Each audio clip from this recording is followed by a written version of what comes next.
Hi friends, welcome back to my YouTube channel. അപ്പം June 1 school തുറക്കുന്നു. അപ്പോൾ നമ്മുടെ കുട്ടിയും ആദ്യമായിട്ട് LKG പോകാൻ തുടങ്ങിയാണ്. അപ്പോൾ രാവിലെ തന്നെ എണീറ്റിട്ടുണ്ട് കേട്ടോ. അപ്പോൾ ഇന്നലെ ചിക്കനൊക്കെ വാങ്ങിച്ചിട്ടുണ്ട്. ചിക്കൻ ഞാൻ പെരട്ടി വെച്ചതായിരുന്നു. പിന്നെ ചോറിനുള്ള വെള്ളം വെച്ചിട്ടുണ്ട്. അരിയൊക്കെ ഏകദേശം ചോറൊക്കെ വെച്ചിട്ട് വേണം പോകാൻ വേണ്ടിയിട്ടെന്ന് വിചാരിക്കുന്നു. ദോശയും എടുത്ത് ദോശയ്ക്കുള്ള മാവാണ് കേട്ടോ. മാവും എല്ലാം സെറ്റായിട്ടുണ്ട്. ഇനിയിപ്പം ദോശ ചൂടുക, ചിക്കനുണ്ട്, ചമ്മന്തി അരയ്ക്കുക, പിന്നെ നമ്മുടെ ചോറ് വെച്ച് വെക്കുക. അത്രയൊക്കെയാണ് കേട്ടോ പണികൾ രാവിലത്തെ. ഇപ്പം കുഞ്ഞിട്ട് വന്നിട്ടുണ്ട്. പുളിപ്പോവാനോന്ന് അതിന്റെ കയ്യിരിക്കുന്നു.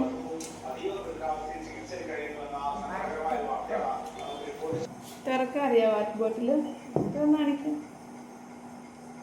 കുഞ്ഞി വാട്ടർ ബോട്ടിൽ തുറക്കാൻ പറ്റു. ഓ നമുക്ക് റെഡി ആവാൻ പോവാൻ.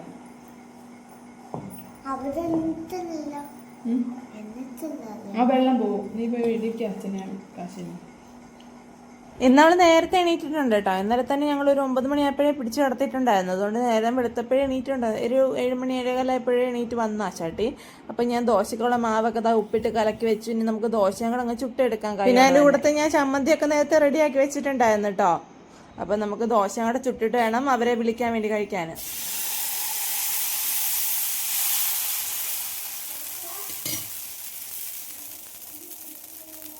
ദോശയാണെങ്കിൽ രാവിലെ ഇങ്ങനെ മുറിഞ്ഞ് ഇളകിയൊക്കെ പോകുന്നുണ്ടായിരുന്നു. പിന്നെ നമ്മൾ അത് നോക്കിക്കൊണ്ടിരുന്ന പെർഫെക്റ്റായിട്ടൊക്കെ ഉണ്ടാക്കാൻ നോക്കിക്കൊണ്ടിരുന്നാൽ അതവിടെ ഇരിക്കത്തല്ലേ ഉള്ളൂ.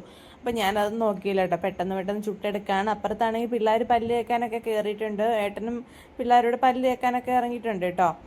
അപ്പോൾ അതിനിടയ്ക്ക് രാവിലെ ഇന്നിപ്പം കുഴപ്പമില്ല. 10 മണി പ്രവേശനോത്സവമല്ലേ, 10 മണിന്ന് ചെല്ലാനാണ് പറഞ്ഞേക്കുന്നത്. പക്ഷേ 10 മണിക്കൊന്നും തുടങ്ങുമെന്ന് എനിക്ക് തോന്നുന്നില്ല. ഒരു 10:30-11 മണിയൊക്കെ ആവും സ്റ്റാർട്ട് ചെയ്യാൻ വേണ്ടിയിട്ട്. അപ്പോൾ ഏട്ടൻ ഞങ്ങളെ അങ്ങോട്ട് ആക്കിയിട്ട് ഏട്ടൻ അങ്ങ് ഓഫീസിലോട്ട് പോകാമെന്നാണ് ഇപ്പോഴത്തെ ഒരു ധാരണ. അപ്പം ഞാൻ താണ്ടി ഇവിടെ ഞങ്ങൾക്ക് ആവശ്യത്തിനുള്ള ദോശയൊക്കെ ചുട്ടെടുത്ത് പിള്ളേരെ കഴിക്കാൻ വേണ്ടി ഇരുത്തിയിട്ടുണ്ട് കേട്ടോ. പിന്നെ പിള്ളേർ കുറച്ചൊക്കെ തന്നെത്താൻ കഴിയും. പിന്നെ കുറേശ്ശൊക്കെ നമ്മൾ വാരിയും കൊടുക്കണം. ഇനി നാളെ മുതൽ ഇവിടെ ഗുസ്തി ആയിരിക്കും. ഗുസ്തി 9:30 വണ്ടി വരുന്നതുകൊണ്ട് കഴിക്കാനാണ് കേട്ടോ ഇവിടെ പാട്. കഴിക്കാൻ ഭയങ്കര താമസമാണ്. കാശ് പിന്നെയും കുഴപ്പമില്ല, കുഞ്ഞിക്ക് ഭയങ്കര താമസമാണ്. അപ്പോൾ ഇവർക്ക് കൂടെ കൊടുത്തിട്ട് ഞാനും അങ്ങ് കഴിക്കായിരുന്നു കേട്ടോ. എൻ്റെ കൂടെ കഴിപ്പ് കഴിഞ്ഞാൽ പിന്നെ ബാക്കി പരിപാടിയൊക്കെ നടത്തിയാൽ മതിയല്ലോ. അമ്പലത്തിൽ പോകുന്നതുകൊണ്ടാണ് ഈ കഴിച്ചിട്ട് കുളിക്കാൻ നിൽക്കുന്നത്. അല്ലെങ്കിൽ അവൾ കുളിച്ചിട്ട് കഴിക്കുകയാണ് ചെയ്യാറ്. അങ്ങനെയാണ് ചെയ്യേണ്ടത്. അപ്പോൾ ഞാൻ കഴിഞ്ഞിട്ട് വന്നിട്ടോ. അമ്പലത്തിൽ പോകുന്നതുകൊണ്ട് നമ്മൾ കുളിച്ചിട്ടൊക്കെ വന്നു. ഇനിയിപ്പം ഞങ്ങളുടെ മേക്കപ്പാണ് അടുത്തത്. കുഞ്ഞാണെങ്കിൽ ഇത് ചെയ്യുക അത് ചെയ്യുക അങ്ങനെ ചെയ്യുന്നൊക്കെ പറഞ്ഞുകൊണ്ടിരിക്കുകയാണ്. അപ്പം ഞാൻ ആദ്യമേ അവൾക്ക് കണ്ണൊക്കെ എഴുതി കൊടുക്കാമെന്ന് വിചാരിച്ചിട്ടോ. അപ്പം ഞാനിങ്ങനെ ഐലൈനർ കൊണ്ട് താഴെ എഴുതത്തില്ല, മേളിൽ എല്ലാ ദിവസവും എഴുതി കൊടുക്കാറുണ്ട്. അംഗൻവാടി പോകുമ്പം ഐലൈനർ കൊണ്ട് അവൾക്ക് ഇങ്ങനെ വാലിട്ട് എഴുതി കൊടുക്കും. എനിക്കിഷ്ടമാണ് കേട്ടോ. അവൾക്ക് ഇഷ്ടമാണ്. അവൾക്ക് ഞാനിങ്ങനെ എഴുതി ഇപ്പോൾ ഇഷ്ടമാണ്. നേരത്തെയൊക്കെ കുറച്ച് സമ്മതിക്കാൻ കുറച്ച് ബുദ്ധിമുട്ടായിരുന്നു. പക്ഷെ ഇപ്പം എവിടെയെങ്കിലും പോകുമ്പോഴേ ഓടി വരും കേട്ടോ. അങ്ങനെ എഴുതി കൊടുക്കാൻ പറഞ്ഞാൽ അകത്ത് എഴുതത്തില്ല ഐലൈനർ. അപ്പോൾ യൂസ് ചെയ്യുന്നത് നല്ലതാണോ എന്ന് ചോദിച്ചാൽ അത്ര നല്ലതൊന്നുമല്ല. പക്ഷെ ഇത് നമ്മൾ പുറത്തല്ലേ, കണ്ണിനകത്തോട്ട് പോകുന്നില്ലല്ലോ. അകത്ത് എഴുതുന്നവരൊക്കെ ആണെങ്കിൽ ഞാൻ എഴുതാറുണ്ട്, പണ്ടും വരെ എഴുതാറുണ്ട്. പക്ഷേ പിള്ളേർക്ക് അങ്ങനെ അകത്ത് എഴുതി കൊടുക്കാറില്ല കേട്ടോ. നല്ല സാധനമല്ല, നമ്മളല്ലെങ്കിൽ വീട്ടിലൊക്കെ ഉണ്ടാക്കുന്ന കന്മശിയൊക്കെ വെച്ച് കൊടുക്കണം. പിന്നെ ഒരു പൊട്ടൊക്കെ തൊട്ട് കൊടുത്തു, വളയൊക്കെ ഇട്ട് കൊടുത്തു. കുറച്ച് വള ഇങ്ങനെ മുറുക്കാന്ന് പറഞ്ഞിങ്ങനെ ഇത് പറയാം കേട്ടോ. പക്ഷെ കറക്റ്റ് അളവാണ്. ഒരുപാട് ലൂസ് വാങ്ങിക്കാതിരുന്നാണ് കേട്ടോ. എൻ്റെ കയ്യിലാണെങ്കിൽ ഒരു കുഞ്ഞു എൻ്റെ കയ്യിലാണെങ്കിൽ ഒരു വലിയ വള പോലും കയറൂല, ഭയങ്കര പാടാണ്. അതുകൊണ്ട് ഞാൻ ഇവിടെ കയ്യിൽ ഒതുങ്ങട്ടെ എന്ന് വിചാരിച്ചിട്ട് കൈക്ക് പരുവമുള്ള വളയെ വാങ്ങിച്ചു കൊടുക്കാറുള്ളൂ. അപ്പോൾ വലിയ വേദനയൊന്നും ഉണ്ടായിരുന്നില്ല കേട്ടോ. കാശിയാണെങ്കിൽ ഏട്ടനാണെങ്കിൽ അവനെ കുളിപ്പിച്ച് ഇറക്കി വിട്ടതാണ്. എന്നിട്ട് അവൻ അവിടെ വന്നിരിക്കുകയാണ് കേട്ടോ, ഉടുപ്പൊന്നും ഇടാതെ. പിന്നെ ഇപ്പോൾ ഏട്ടൻ ഇറങ്ങി വന്നിട്ട് അവനോട് ഉടുപ്പങ്ങ് ഇട്ട് കൊടുക്കും. ഞാനപ്പോൾ ഇവളെ അങ്ങ് റെഡിയാക്കാം, ഞാനും അങ്ങ് റെഡിയാവാമെന്ന് വിചാരിച്ചു. ഞങ്ങൾക്കാണല്ലോ താമസം, പിള്ളേർക്ക് എന്ത് താമസം. അവർക്ക് ഒരു ഉടുപ്പും ഷർട്ടും എടുത്തിട്ടിട്ട് ഒന്ന് മുടിയും കൂടെ ചീവിക്കഴിഞ്ഞാൽ അവരുടെ പണി തീർന്നില്ലേ. ഞങ്ങളുടെ മേക്കപ്പൊക്കെ തിരുമ്പോഴത്തേനൊരു സമയമാവും. അപ്പോൾ ആണെങ്കിൽ അവൾക്ക് എല്ലാം ഇങ്ങനെ മാലയും വളയെല്ലാം ഇട്ട് കൊടുക്കുന്നുണ്ട്. പിന്നെ ഇനി മുടിയും കൂടെ ഒന്ന് കെട്ടണം കേട്ടോ. മുടി ഒന്ന് നനഞ്ഞിരിക്കുന്നതുകൊണ്ട് ഒന്ന് തോരട്ടെ എന്ന് വിചാരിച്ചിട്ട് ഞാൻ വിചാരിച്ചെങ്കിൽ ആ സമയത്തിനെങ്കിൽ എനിക്കങ്ങ് ഞാനിവിടെ അങ്ങ് കണ്ണൊക്കെ എഴുതി സെറ്റാക്കിയിരിക്കാം. എൻ്റെ കൂടെ പരിപാടി കഴിഞ്ഞല്ലോ എന്ന് വിചാരിച്ചു. അപ്പോൾ ഞാനും എൻ്റെ കണ്ണെഴുത്തും കാര്യങ്ങളൊക്കെ എഴുതാൻ വേണ്ടിയിട്ട് അങ്ങ് പോയി. ഞാൻ ഇടയ്ക്ക് കാശിക്കാണെങ്കിൽ ഇതുപോലെ ഒരു പൊട്ടും ഇച്ചിരി ഒരു പീലിങ് ഇട്ട് കൊടുക്കുന്നുണ്ട് കേട്ടോ. ഇത് ഞാൻ കന്മശിയാണ് കേട്ടോ എഴുതിയത്. പക്ഷേ അവൾ എഴുതാൻ സമ്മതിച്ചിട്ട് ചെറുതായിട്ടൊന്ന് പുറത്തോടൊന്ന് വരച്ചു കൊടുത്തതേ ഉള്ളൂ. അപ്പോൾ നമ്മുടെ കാശിക്കൂടെ ഇതുപോലെ തന്നെ ചെറുതായിട്ടൊരു കുഞ്ഞ് 2 പാലിട്ട് കൊടുത്ത് ഒരു പൊട്ടും തൊട്ട് കൊടുത്തു. എന്നിട്ട് ഞാനും അതുപോലെ കണ്ണെഴുതാൻ വേണ്ടി നിന്നു. പിന്നെ നമ്മൾ ഈ ഫോൺ നോക്കിയിട്ട് ഡെയിലി എഴുതാത്തതിൻ്റേതായിട്ടുള്ള ഒരു പ്രശ്നം ഉണ്ടായിരുന്നെങ്കിലും കുഴപ്പമില്ല, അങ്ങനെ ഇങ്ങനെ തട്ടിമുട്ടിയൊക്കെ നമ്മൾ എഴുതി കഴിഞ്ഞു. പിന്നെ അപ്പോഴത്തിന് സമയം ആയിട്ടുണ്ട്, 9 മണിയൊക്കെ ആവാനായിട്ടുണ്ടായിരുന്നു കേട്ടോ. ഇനിയിപ്പോൾ ഒന്നുമില്ല, മുടിയും കൂടെ കെട്ടിയിട്ട് പോകാൻ മാത്രമേ ഉള്ളായിരുന്നു. അവൾക്ക് ഞാൻ മുടിയും കെട്ടി കൊടുത്തിട്ടുണ്ട് ആ സമയത്ത് ഏട്ടനാണെങ്കിൽ വീട്ടിൽ വിളിക്കുകയാണ് കേട്ടോ. ഏട്ടൻ വീട്ടിൽ വിളിച്ചു, ഞാനും അതുപോലെ വീട്ടിൽ വിളിച്ചിട്ട് എല്ലാവരും ഒന്ന് കാണിച്ചു, പിള്ളേരെയൊക്കെ ഒന്ന് കാണിച്ച് പിന്നെ അങ്ങ് ചാടി പുറപ്പെട്ട് ഇറങ്ങാനായി. ഇനി ഞങ്ങൾക്ക് അമ്പലത്തിലൂടെ കയറിയിട്ട് വേണം പോകാൻ വേണ്ടിയിട്ട്. ഞാനാണെങ്കിൽ ഇവിടെ ഉളനാട് ശ്രീകൃഷ്ണസ്വാമി ക്ഷേത്രത്തിൽ പോകണമെന്നൊക്കെ പറഞ്ഞിരിക്കുകയായിരുന്നു, പക്ഷെ സമയം കിട്ടിയില്ല കേട്ടോ പോകാൻ വേണ്ടിയിട്ട്. അപ്പം പിന്നെ എന്തായാലും നമ്മുടെ സ്ഥിരം പോകുന്ന നമ്മുടെ മഹാദേവൻ്റെ അടുത്ത് പോയിട്ട് ഒന്ന് തൊഴാമെന്ന് വിചാരിച്ചു. നേരെ നമുക്ക് അടുത്താണ് കേട്ടോ അമ്പലം ഓപ്പോസിറ്റാണ്, സ്കൂള് രണ്ട് ഓപ്പോസിറ്റ് സൈഡാണെങ്കിലും അടുത്തടുത്താണ് കേട്ടോ. നമ്മുടെ സ്കൂള് ഇപ്പം പഠിക്കാൻ പോകുന്ന സ്കൂൾ 2 വളവേ ഉള്ളൂ, നമ്മുടെ വീടിൻ്റെ അവിടെ നിന്ന് 2 വളവേ ഉള്ളൂ കേട്ടോ. ഈ അമ്പലം അതുപോലെ തന്നെ ഓപ്പോസിറ്റ് സൈഡ് 2 വളവേ ഉള്ളൂ ഈ അമ്പലവും. അപ്പം നമ്മൾ പെട്ടെന്ന് അമ്പലത്തിലൊന്ന് പോയി. ഏട്ടനും കാശിയും കയറിയില്ല, കാരണം അവർ ഷർട്ടൊക്കെ ഊരിയിട്ട് പിന്നെ കയറണമെങ്കിൽ ഭയങ്കര പാടല്ലേ എന്ന് വിചാരിച്ച് അവർ 2 പേരും പുറത്തുനിന്ന് തൊഴുതു. ഞാനും കുഞ്ഞിയും കൂടെ അകത്തൊക്കെ കയറി ഒന്ന് തൊഴുത് ചന്ദനമൊക്കെ വാങ്ങിച്ച് പിന്നെ കുറച്ച് ഫോട്ടോസൊക്കെ എടുത്ത് ഇങ്ങനെ ഇറങ്ങാമെന്ന് വിചാരിച്ചു. ഫോട്ടോ ഒന്നും എടുക്കാമെന്ന് പിള്ളേർ നിന്നൊന്നുമില്ല, സത്യം പറഞ്ഞ ഏട്ടൻ പരമാവധി ശ്രമിച്ചു, പക്ഷെ അവർ നിന്നൊന്നുമില്ല. പിന്നെ ഒരു 10 മണി 9:53 ആയിട്ടുണ്ടായിരുന്നു. പിന്നെ പെട്ടെന്ന് അങ്ങ് സ്കൂളിലോട്ട് പോകാമെന്ന് വിചാരിച്ചു. പക്ഷെ ഞാൻ അപ്പോഴേ പറഞ്ഞു കേട്ടോ, സ്കൂളിൽ ആളുപേരൊന്നും വന്ന് കാണത്തില്ല, പ്രവേശനോത്സവം അല്ലേ. 10 മണിയായി, ഞങ്ങളെത്തിയപ്പോൾ ഒരു 10:05 ആയിട്ടുണ്ടാവും. പക്ഷെ ആൾക്കാരിങ്ങനെ വന്നുകൊണ്ടിരിക്കുന്നേ ഉള്ളൂ കേട്ടോ. അതാ കുറച്ച് പിള്ളേരൊക്കെ വന്നിട്ടുണ്ട്. പിന്നെ ചെന്ന ഉടനെ അവർക്ക് കിരീടമൊക്കെ വെച്ച് കൊടുത്തിട്ടുണ്ടായിരുന്നു. പിന്നെ കുറേ പിള്ളേരൊക്കെ വന്നിങ്ങനെ വർത്താനം പറഞ്ഞുകൊണ്ടിരിക്കുകയായിരുന്നു കേട്ടോ. പിന്നെ കാശിയും ഏട്ടനോട് കാശി റൈഡ് കണ്ടപ്പോഴത്തേക്ക് ആ റൈഡിനകത്ത് കയറി അവിടെ നിന്ന് കളിക്കും. പിന്നെ സ്റ്റേജിലാണെങ്കിൽ പുതിയതായിട്ട് ജോയിൻ ചെയ്യാൻ വന്നവർക്കുള്ള സമ്മാനങ്ങളൊക്കെ അവർ സെറ്റ് ആക്കുന്നതേ ഉണ്ടായിരുന്നുള്ളൂ കേട്ടോ. അവരവിടെ സെറ്റാക്കുന്നേ ഉണ്ടായിരുന്നുള്ളൂ. കാശി ഏട്ടനാണെങ്കിൽ കുറച്ച് നേരം നിൽക്കാമെന്ന് പറഞ്ഞ് ഞങ്ങളെന്ന് കൊണ്ടാക്കി അവനെ ഒന്ന് സെറ്റാക്കുന്നവരെ അവരവിടെ നിന്ന്. പക്ഷെ സെറ്റായൊന്നും ഇല്ല, അവിടെ ഭയങ്കര ബഹളമായിരുന്നു കേട്ടോ. ഓടിച്ചാട് നടക്കായിരുന്നു, ഇഷ്ടം പോലെ സൗകര്യം ഉണ്ടല്ലോ, ഓരോ സാധനം കളിക്കായിരുന്നു എല്ലാവരും കൂടെ. അപ്പോഴത്തേന് അവിടെ ഓരോ പരിപാടികളൊക്കെ കുറേ ആളുകൾ അപ്പോഴത്തേന് വന്നിട്ടുണ്ട്.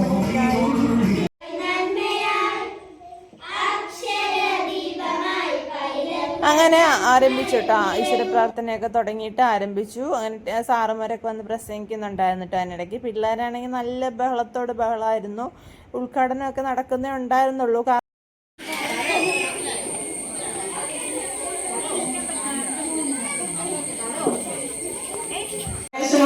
ഗാനം കൂടി ഒന്ന് പ്ലേ ചെയ്യേണ്ടതായിട്ടുണ്ട്. അപ്പം മൈക്കുകാര് അതൊന്ന് ചെയ്യണം. അക്ഷരദീപം തെളിയിച്ച് LKG കുഞ്ഞുങ്ങളെ കൊണ്ടാണ്, അതായത് പുതുതായിട്ട് ഈ വർഷം വന്ന കുഞ്ഞുങ്ങളെയാണ് അക്ഷരദീപം തെളിയിക്കാനായിട്ട് ക്ഷണിക്കുന്നത്. അപ്പോൾ ഈ കുട്ടികൾ അക്ഷരദീപം തെളിയിക്കുമ്പോൾ ആ പാട്ടും കൂടി, പ്രവേശനോത്സവ ഗാനം കൂടി ഒന്ന് പ്ലേ ചെയ്യുക.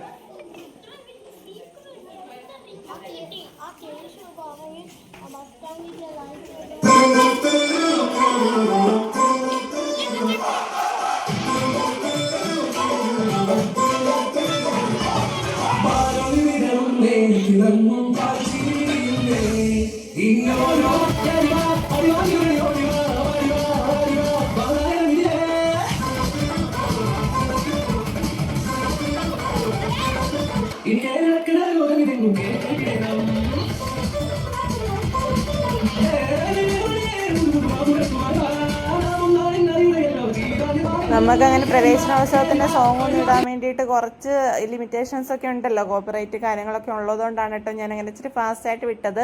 ഞാൻ സ്ലോ ആക്കി വെച്ചേക്കുന്നതിനകത്ത് എന്തെങ്കിലും കോപ്പിറൈറ്റ് അങ്ങനെ അടിക്കുവാണെങ്കിൽ അതും നമ്മൾ മ്യൂട്ടാക്കുന്നതായിരിക്കും കേട്ടോ. അറിയില്ല, നമ്മൾ അപ്ലോഡ് ആക്കാൻ പോകുമ്പോഴാണ് അറിയാൻ എന്തെങ്കിലും കോപ്പിറൈറ്റ് കാര്യങ്ങളൊക്കെ വരുന്നുണ്ടോ ഇല്ലയോ എന്നൊക്കെ. അപ്പം നമുക്കപ്പോൾ നോക്കാം. ഇപ്പം എന്തായാലും അവർ ഭദ്രദീപമൊക്കെ തെളിയിച്ചു. കുഞ്ഞാണെങ്കിൽ അവർക്ക് സമ്മാനപ്പൊതി കിട്ടിയിട്ടോ, അത് വാങ്ങിക്കാൻ വേണ്ടി പോയി നിൽക്കുകയാണ്. രുദ്രശ്രീ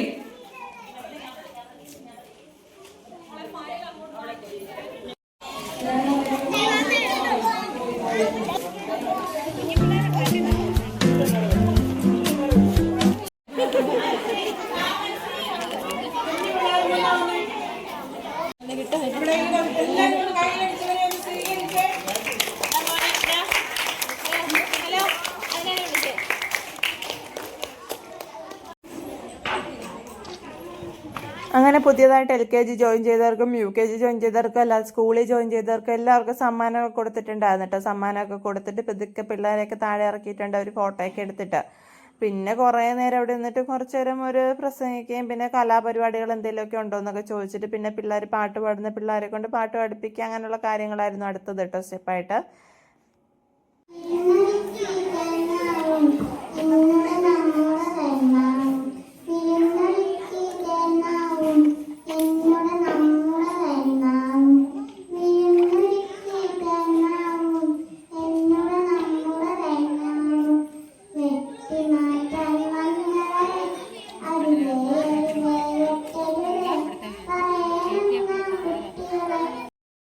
ഇതിനിടയ്ക്കൂടെ കഴിക്കാൻ വേണ്ടിയിട്ടും കുടിക്കാൻ വേണ്ടിയിട്ടും വെള്ളവും നമ്മുടെ ജ്യൂസും ഇതുപോലെ പായസവും മുട്ടായും ഒക്കെ വിതരണം ചെയ്യുന്നുണ്ടായിരുന്നു കേട്ടോ. അത് ഞാൻ ഇടയ്ക്ക് പറയാൻ വിട്ടുന്നേ ഉള്ളൂ.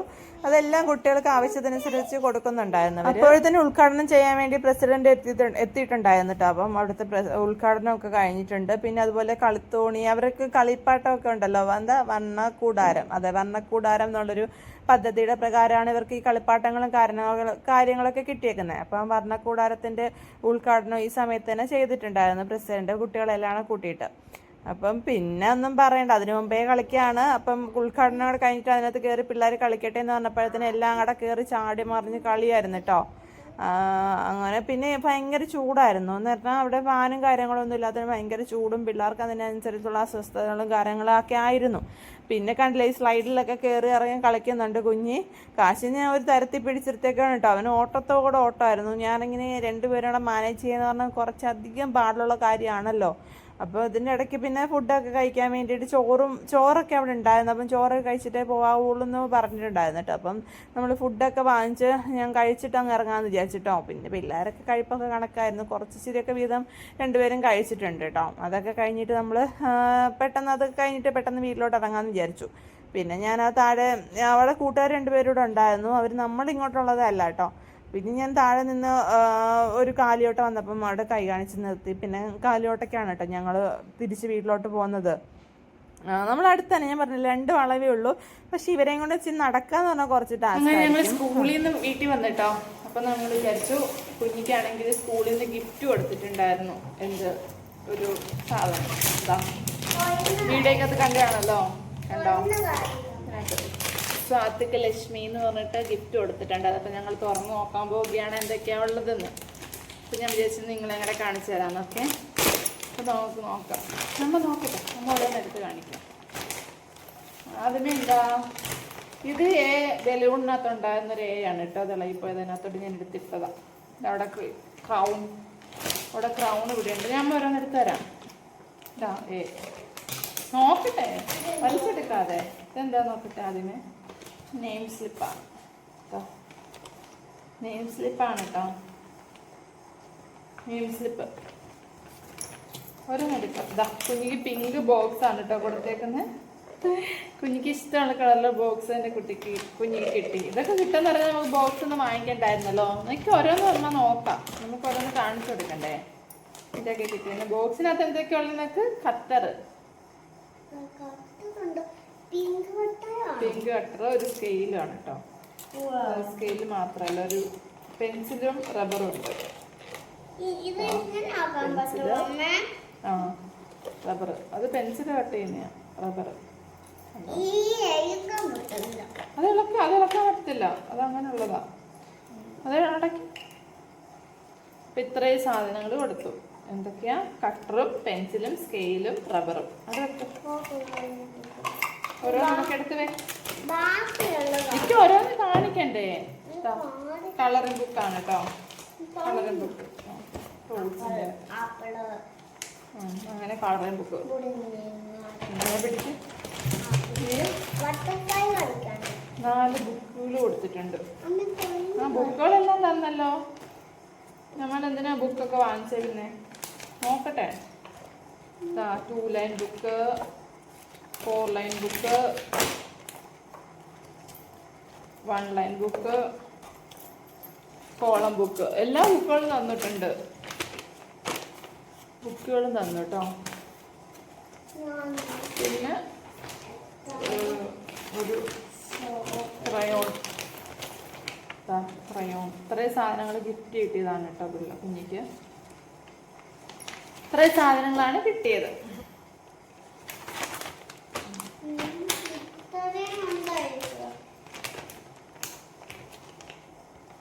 അങ്ങനെ നമ്മുടെ കുഞ്ഞ് സ്കൂൾ വിദ്യാർത്ഥിയായിരിക്കുന്നു. അപ്പൊ നമുക്ക് ഇന്നത്തെ വീഡിയോ ഇവിടെ അവസാനിപ്പിക്കാം കേട്ടോ.